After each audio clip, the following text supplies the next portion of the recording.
week 14 in our class. It must be hard to believe. It is for me. But I was actually looking today to see how we end as far as this class goes. And I was rolling through the content.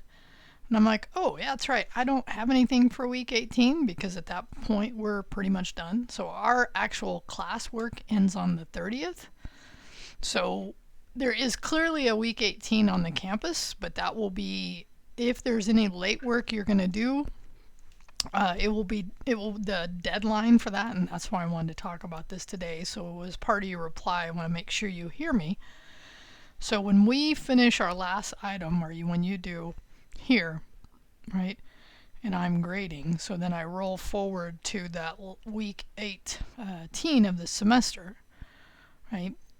You have also until this point and actually you have to have already scheduled it by the 7th of December for a code review.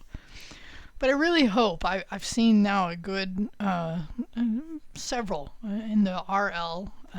We're in week 12, I believe. So I really hope to get everyone scheduled way before this, right? Again, I was trying to be flexible, but at this point, I needed to get on the schedule in week 14 in the class terms.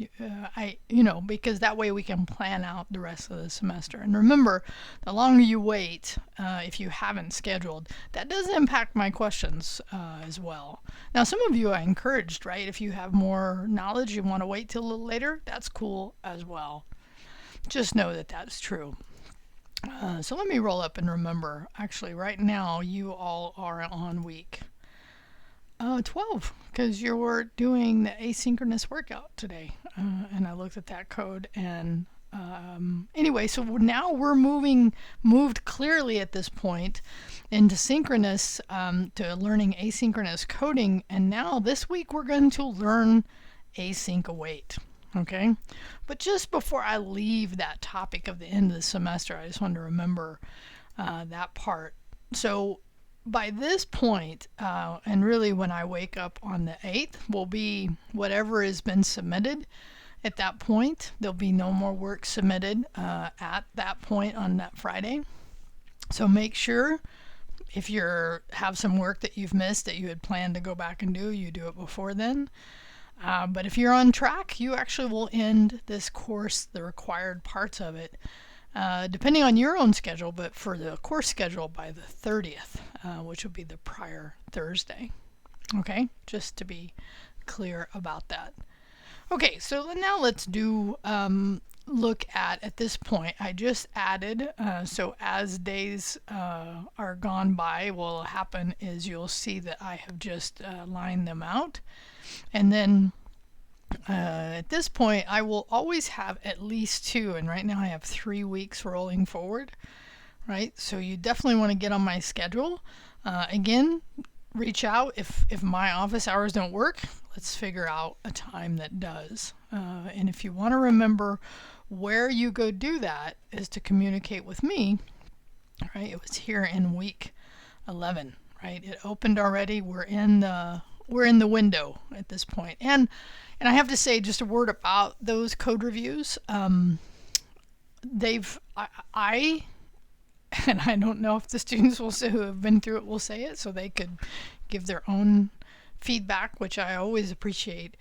I think it's an important process because it's one thing to be able to write code or look at somebody else's code and modify it. It's another thing to be able to talk about that code. And this idea of being able to talk about code, if this is your selected field, and even if it's not, the ability to communicate what your understanding of something is, even if you don't use the right terms, is important.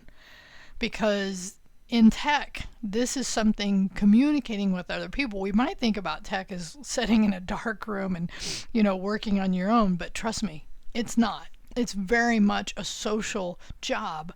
And now there are jobs in tech that are and I've met those people. I was never one of them. I never enjoyed that. I enjoyed both the human part and the technology part. So I think those code reviews are important, and the fact that you only have one hopefully makes it more manageable for you and I. Okay, so let's just roll forward to 14 and talk about this week. So this week's code along, we're going to do 2 videos from color code. Okay. And in this case, and just to clarify, because at this point you've already done 1, so I do want to see the code, right, as you're writing it with him. So if he modifies the code, you can either comment out the prior code, which I would really rather see it that way. It's like comment out that. Honestly, I do that too, because he comes back around to a function once he's describing it, and having that in my comments is really helpful. So you don't need to copy anything over for from week 13 to week 14. Okay, so here's the video and here's the steps I want you to take, and then you commit. And then I'm going to actually go through and show you how to take one of his examples and understand how to read read a particular API documentation, because API documentation, where we're calling endpoints and we're calling an endpoint from somebody that's provided that to us, either in this case for free, but to understand their documentation on how you use it is really a very valuable skill in this area. Just going to tell you. So I give you some of that, and then I'll have you modify his weather one, give you the code challenge for modifying it for Fresno. And then what you'll do here, and I've given you, because in this video, this last one where he actually goes over he goes over fetch, there is parts of it you can't code because he has an API token, API key, and we don't have that, so we can't necessarily code all that. So I break it up, and so make sure as you're moving through this content, you're stopping and looking at my instructions, so that because there'll be times I'll have you actually write something into the markdown file, and some of it you'll actually be coding. Okay, and these are such good things to understand how to handle the request, or how to create a request object, how to handle errors both at the server level and at the data level. So anyway, such good things to know about. Okay, and then you'll have a what I hope is a fun one this week. I always say that. For your code along, which is you're going to use JSON placeholder to make an endpoint call. You don't need an API key, but I think actually next week, week 15, I'm going to find some site that we could use to actually implement. We'll see. I'm still thinking about, because I have at this point really only a couple weeks left, and I'm like, okay, so what is it we really haven't covered well or need to kind of circle back on? So I definitely know there are a couple topics there I want to do.